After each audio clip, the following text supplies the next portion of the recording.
Hello guys, pag-usapan lang natin si Daniel Padilla at Kayla Estrada. Magjowa na nga ba sila?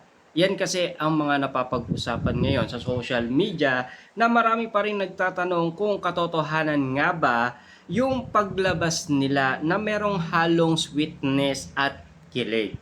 Ayon umano sa bali-balita umano sa atin ni Ogie Diaz, hindi tulad ng kakatapos lang na telyeseryeng Incognito. Tila hindi na naitago ni Ogie Diaz ang nalaman niyang chismis sa social media account ni Ogie Diaz. Noong September 16, sinabi niya in relationship na raw sina Daniel Padilla at Kayla Estrada. May bagong magjowa. Depende na sa kanila kung aamin ang kanilang relationship. Daniel Padilla at Kayla Estrada, chika ni Ogie Diaz. Hindi umano niya inaasaan ang balitang to, pero marami umanong nakakita sa dalawa na magkasamang nanonood ng sine sa Power Plant Mall. Lalong-lalo na kasi nakitang nagkaakbay itong si Daniel Padilla at lalong-lalo na may sweet moment na nakikita at napapansin ang maraming tao.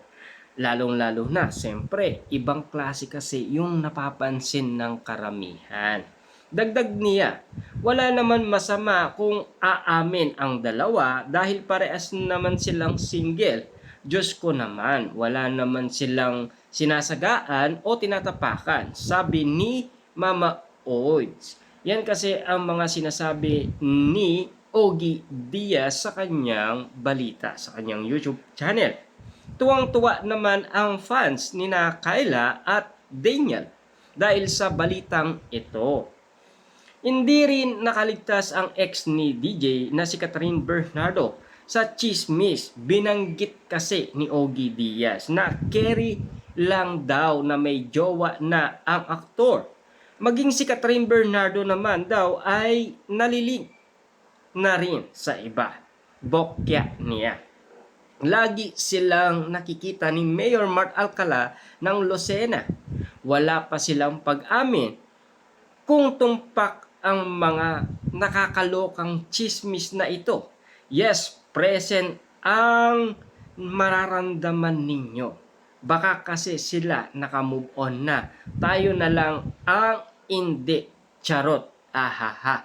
Yan kasi ang mga may init na balita umano na pinaranas sa atin ng balita. Lalong-lalo na kasi yung kakaibang chismis na nakita umano ni Ogie Diaz na talagang kakaiba ang mga pinag-uusapan. Lalong-lalo na si Ogie Diaz din naman kasi ang nagbukas sa atin patungkol umano sa relationship umano ni Mayor Mark Alcala at Catherine Bernardo. Lalong-lalo na noon sina Catherine Bernardo at Alden Richard. Sa kanya din natin nalaman na si Alden Richard ay dumadalaw daw sa bahay ni Catherine Bernardo at tinuturuan ni Alden Richard magmaneho ng sasakyan si Catherine Bernardo.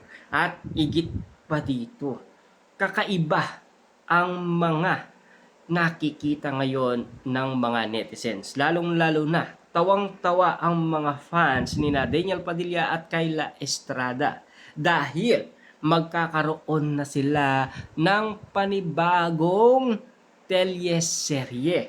Kaabang-abang na daw yan at pinag-uusapan na kasi sa Twitter na ngayon talagang kakaiba na ang mga feelings na bawat eksena dahil nakakaloka nga naman kasi ang bawat bali-balita patungkol kina Daniel Padilla at Kayla Estrada. At least may bagong jowa na si Daniel Padilla at napakabongga pa ang mga naririnig nating balita patungkol umano kina Kayla Estrada at Daniel Padilla.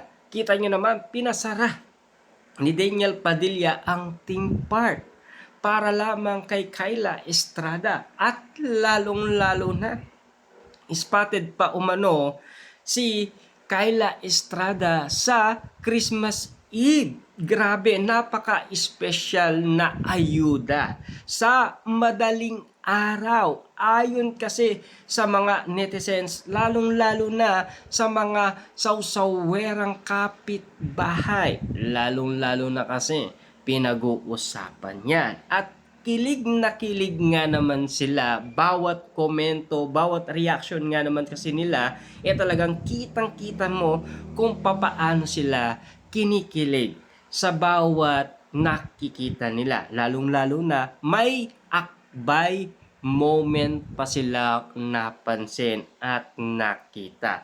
Siyempre, hindi na alintana yan. Kasi kitang-kita nyo naman siguro na talagang si Daniel Padilla ay isang dugong Padilla. 'Di ba? Alam niyo naman siguro na talagang lover boy ang isang Daniel Padilla.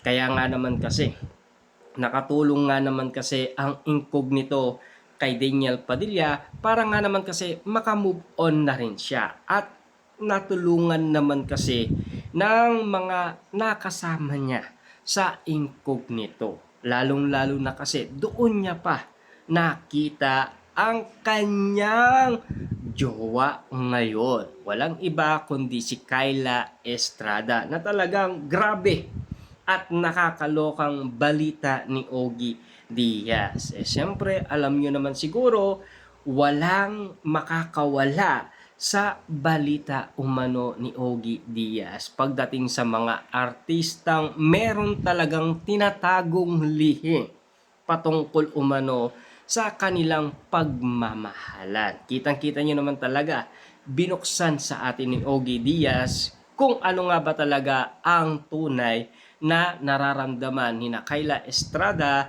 at Daniel Padilla. Lalong-lalo na kasi noon pinag-usapan na si Kyla Estrada daw ayaw na ayaw niyang magkaroon ng jowa na mga aktor kasi daw may along chismis or may along issue. Ang gusto niya non-showbiz. Pero wala eh. Daniel Padilla yan, lover boy, ika nga ng karamihan.